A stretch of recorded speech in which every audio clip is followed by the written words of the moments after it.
Hi, I'm Lisa Soa, and can you all hear me? I'd like to talk to you about Youth Media International, which is a venture launched by Youth Radio, based on the fundamental belief that young people are producing culture every day, and there's a huge public appetite and market for what they have to say. So Youth Media International is a youth-driven production company headquartered in Oakland, California. We've got bureaus and correspondents in every region of the United States and hotspots around the world.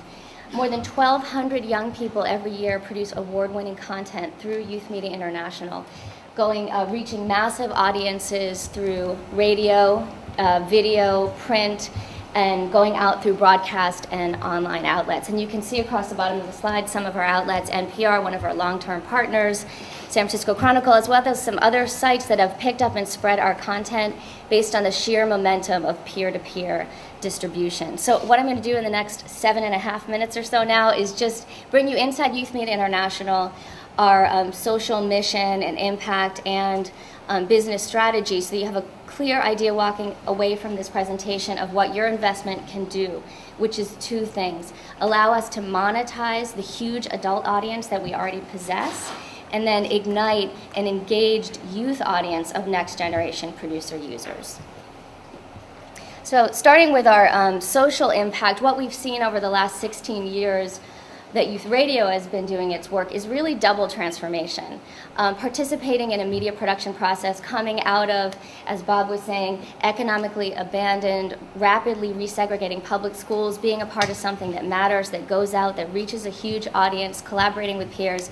It's transformative for the young person, opens up pathways to living wage work and higher education. Brandon McFarland, who you see here, came into Youth Radio as a high school student, frankly, to follow a cute girl into the building, looked around once he arrived and saw all this technology and creativity happening, signed up for the free classes. Now, 6 years later, he's had a hand in 20 national stories that have been recognized with national and international awards, and he's leading our music strategy for this venture.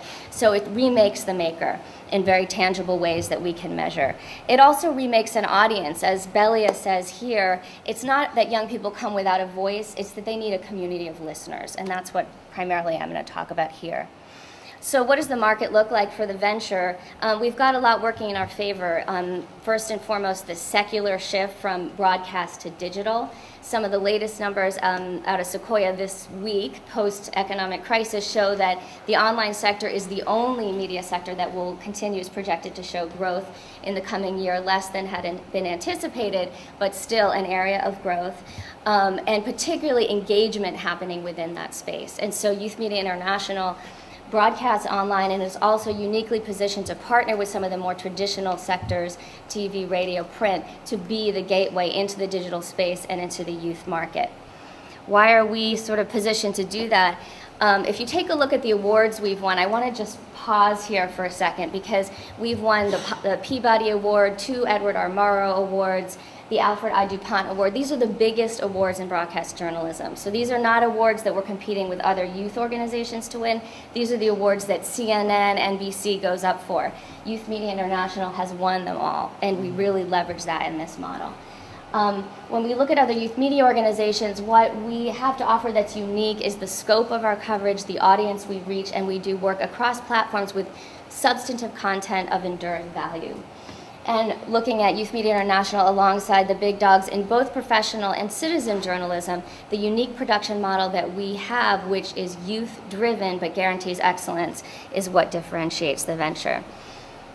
So what we fix that's broken is what we talk about as the 3 C's: the crap factor, all that mediocre and worse content that sort of underneath underneath all of that is where some of the good stuff resides, and Youth Media International takes you to that. The cringe factor is what young people can smell a mile away. It's content that's presented to young people as youth-driven, and in fact was probably generated out of a room that looks a lot like this one. Big turn off. And the clash factor speaks for itself in the graphic, where there's no way for marketers and outlets to find edgy youth content that doesn't pose excessive risk. So how do we solve those problems through expansion? There's 2 parts to this. The first is our content.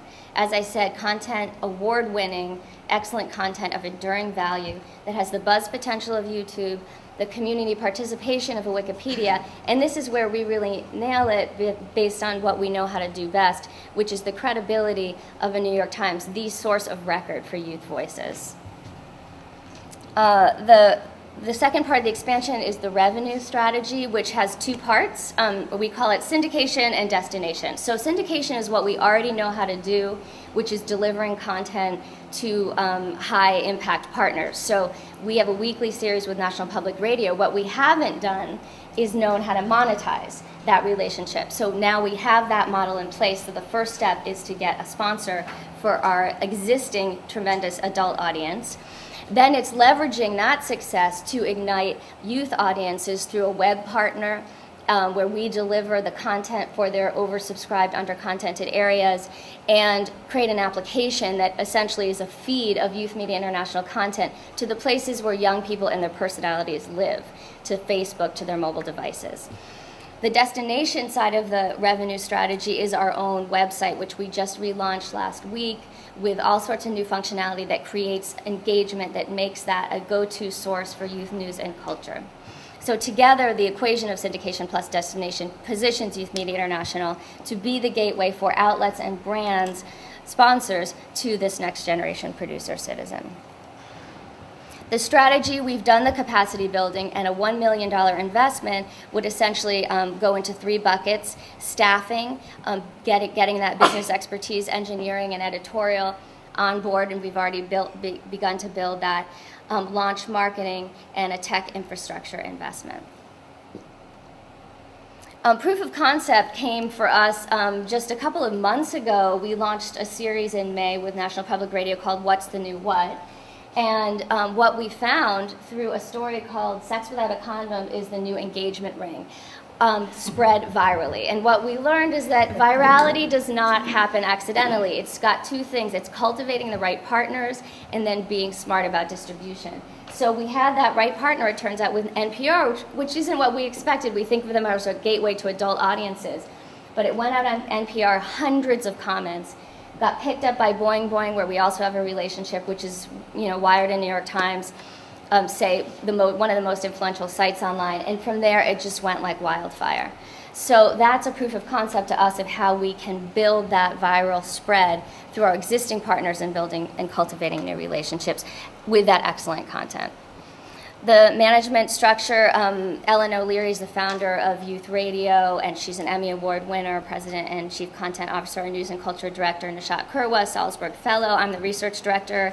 I have a PhD leading national research and bringing products from concept beyond launch.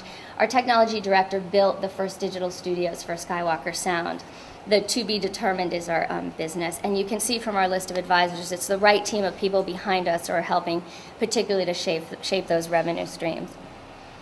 And I'm just going to close with some of the milestones that you could look to in the coming year. In addition to the ones that we've got on the slide month by month, is also recognition opportunities for investors in our one-of-a-kind downtown digital studio, which I invite you all to come check out on 17th and Broadway in Oakland.